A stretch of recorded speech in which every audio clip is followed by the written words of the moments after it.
আমি তৃষা। মা আমাকে উদুম কেলানি দিয়েছে, কেননা দুপুরবেলা সব কাজকর্ম রেখে আমি আমার ছোট বোনকে নিয়ে ডান্স করছিলাম। আমি আবার জন্ম থেকেই ঘাড় তেরা। উদুম কেলানি খাওয়ার পরে আমি আর মায়ের সাথে কথা বললাম না, সোজা চলে এলাম বাড়ির পেছনের পুকুর পাড়ে। পুকুর পাড়ে পা ঝুলিয়ে বসে আছি, হাতের সামনে ইট পাথর যাই পাচ্ছি সব রাগ মিলিয়ে সেই পাথর ছুঁড়ে মারছি পুকুরে। দূর থেকে কেউ একজন আমাকে দেখছে। ইট ছুঁড়ে মারতে মারতে দেখলাম হাতের কাছে আর কোনো ইট নেই, তাই আমি এবার ঠিক করলাম আর পুকুর পাড়ে বসে থাকবো না, এবার ঘরে যাওয়া যাক। এমনিতেও প্রচন্ড ক্ষুধা পেয়েছে, বুঝি না মা মারলেই আমার ক্ষুধা পায়। আমি যখন উঠে দাঁড়ালাম পুকুর পাড় থেকে চলে যাব, ঠিক তখনই আমার কানে এলো একটা বিড়ালের শব্দ। তাকিয়ে দেখলাম খুব সুন্দর সাদা ফুটফুটে একটি বিড়াল ছানা আম গাছের ওপর উঠে বসে আছে আর আমার দিকে তাকিয়ে মিয়াও মিয়াও করছে।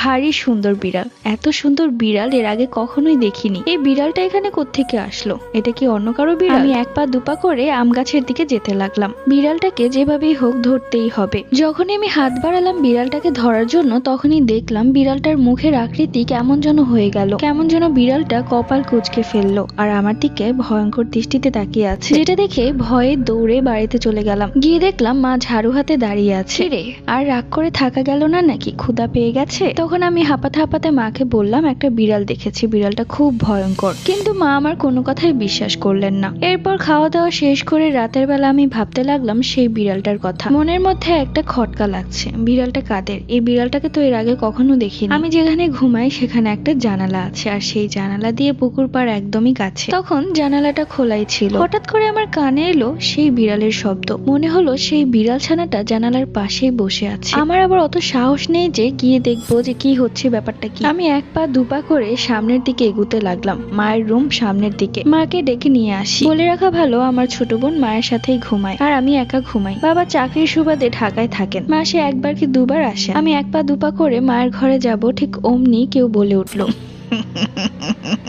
শব্দটা শোনা মাত্রই আমার হৃৎপিণ্ড যেন এখনই বেরিয়ে যাবে। কোনো রকমে ঘুরে জানালার দিকে তাকিয়েছিলাম, দেখলাম সেই বিড়ালটা জানালার পাশে বসে আছে আর আমার দিকেই তাকিয়ে আছে। তার চোখ দিয়ে যেন আগুন জ্বলছে, আর এই বিদঘুটে হাসির শব্দটা আর কেউ না, সেই বিড়ালটাই করছে। ভয়ে আমার গায়ের লোম দাঁড়িয়ে গেল। এটা কি করে সম্ভব? একটা বিড়াল কি করে এভাবে হাসতে পারে? তাহলে কি এটা কোনো বিড়াল না, বিড়ালের রূপ ধরে কেউ? এসব ভাবতে ভাবতে কিছুটা অন্যমনস্ক হয়ে গিয়েছিলাম। যখনই ঘোর কাটলো তখনই তাকিয়ে দেখলাম সেখানে কেউ নেই। এরপর যা হওয়ার তাই, চিৎকার করে বাড়ি মাথায় উঠিয়ে ফেললাম। দৌড়ে এলেন মা আমার রুমে। আমার চিৎকার চেঁচামেচিতে আমার ছোট বোনেরও ঘুম ভেঙে গেছে, সাথে মনে হচ্ছিল পাড়া প্রতিবেশীরও ঘুম ভেঙে গেছে। এরপর থেকে শুরু হলো ঝাড়ফুঁক করা। সকাল থেকেই কবিরাজের লাইন পড়ে গেছে বাড়িতে। এসে এসে আমাকে ঝেড়ে ফু দিয়ে যাচ্ছে, অনেকে এসে তাবিজও বেঁধে দিয়ে গেছে। পরবর্তী গল্প।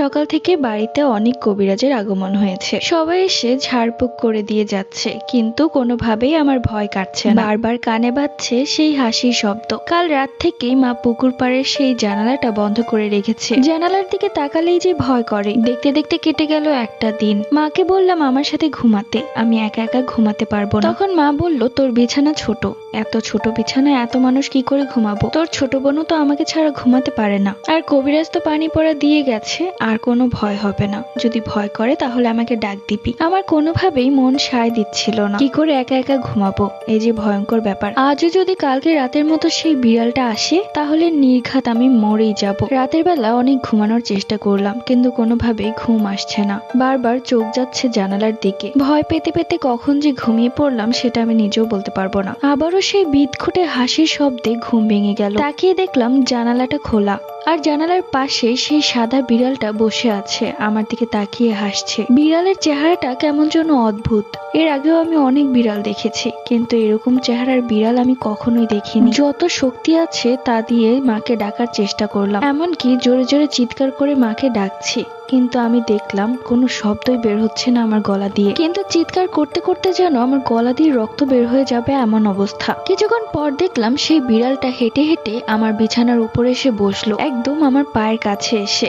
আমি আমার পা গুটিয়ে নিলাম, মনে মনে ভাবলাম কেন এখনো আমি অজ্ঞান হচ্ছি না। হঠাৎ করে বিড়ালটার চারিপাশ থেকে কেমন যেন একটা আলো বের হতে লাগলো। আমি শুধু তাকিয়ে রইলাম, চোখের পলকও ফেলতে পারছি না। হয়তো চোখের পলক ফেললেই এখনই আমাকে মেরে ফেলবে। বিড়ালটা আস্তে আস্তে একটা সুদর্শন ছেলের রূপ ধারণ করে, সাদা জুব্বা পরা, চেহারায় কি মায়া, মাথায় পাগড়ি পরা। এরপর ছেলেটি একদম আমার কাছে চলে আসে আর আমাকে বলে, তুমি খুব সুন্দর, তোমাকে আমার খুব ভালো লেগেছে। এরপর আমি অজ্ঞান হয়ে পড়ে যাই। যখন চোখ খুলে তাকালাম তখন দেখলাম সকাল হয়ে গেছে। মা আমার পাশে বসে আছে। কি রে, কতক্ষণ ধরে ডাকছি, উঠছিস না কেন? এমনিতে তো কালকে বলেছিলি ভয়ে ঘুমাতেই পারবি না, তাহলে বেশ ভালোই তো ঘুমিয়েছিস। আমি ভাবতে লাগলাম কালকের বিষয়টা কি মাকে বলা উচিত, আর মাকে বললেও মা বিশ্বাস করবে না, উল্টো কি সব ভণ্ড লোকদেরকে নিয়ে আসবে আমাকে ঝাড়ফুঁক করার জন্য। সেই দিন বিকেল বেলা মা আমাকে বলল, 2 দিন ধরে ঘরে দরজা লাগিয়ে বসে আছিস, এভাবে থাকলে কোনো সুস্থ মানুষও অসুস্থ হয়ে যাবে। তুই একটু বাড়ির উঠানে এসে হাঁটাহাঁটি কর, দেখবি ভালো লাগবে আর ভয়টাও কেটে যাবে। এরপর মায়ের কথা মতো আমি উঠোনে বের হই। উঠোনে বসেছিলাম, হঠাৎ করে আমার চোখ পড়লো আম গাছের দিকে। দেখলাম আম গাছের ওপর সেই সাদা বিড়ালটা বসে আছে আর আমার দিকে এক দৃষ্টিতে তাকিয়ে আছে। এমন ভাবে তাকিয়ে আছে যেন আমাকে চেনে। আমি কেন যেন আস্তে আস্তে 1 পা 2 পা করে সেই আম গাছের দিকে যেতে লাগলাম। আমার মনে হচ্ছিল আমার নিজের কোনো শক্তি নেই, কেউ আমাকে টেনে নিয়ে যাচ্ছে। বিড়ালটার একদম সামনে চলে যায় আর তখনই বিড়ালটা আমার গালে খামচি দেয়, সাথে সাথে অজ্ঞান হয়ে যায়।